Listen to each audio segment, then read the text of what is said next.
எசேக்கியேல் அதிகாரம் 35.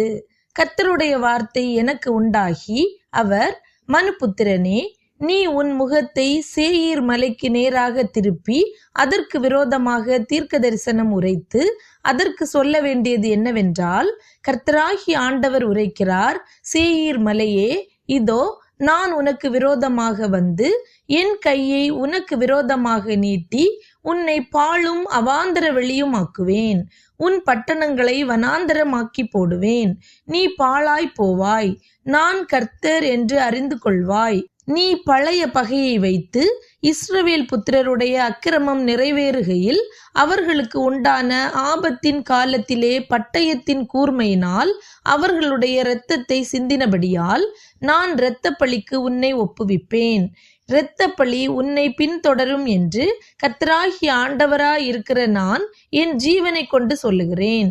நீ இரத்தத்தை வெறுக்காதபடியினால் இரத்தம் உன்னை பின்தொடரும். நான் சேயீர் மலையை பாழும் அவாந்தர இடமுமாக்கி அதிலே போக்குவரவு செய்வார் இல்லாதபடி சங்காரம் செய்து அதன் மலைகளை கொலை உண்டவர்களாலே நிரப்புவேன். உன் மேடுகளிலும் உன் பள்ளத்தாக்குகளிலும் உன் எல்லா ஆறுகளிலும் பட்டயத்தால் வெட்டுண்டவர்கள் விழுவார்கள். நீ என்றைக்கும் அவாந்தர வெளியாய் இருக்கும்படி செய்வேன். உன் பட்டணங்கள் குடியேற்றப்படுவதில்லை. அப்பொழுது நான் கர்த்தர் என்று அறிந்து கொள்வார்கள்.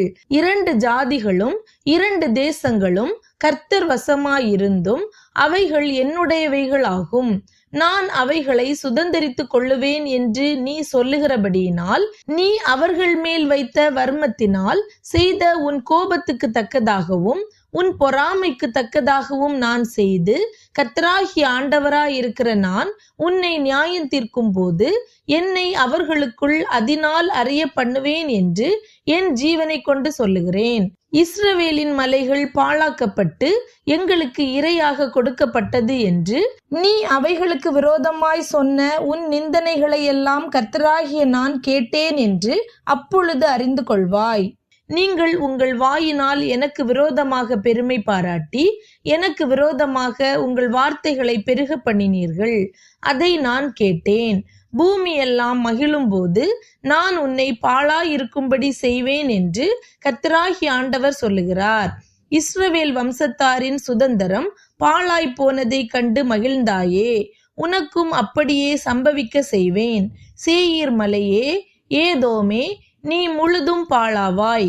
அதனால் நான் கர்த்தர் என்று அறிந்து கொள்வார்கள் என்று உரைத்தார் என்று சொல்லு.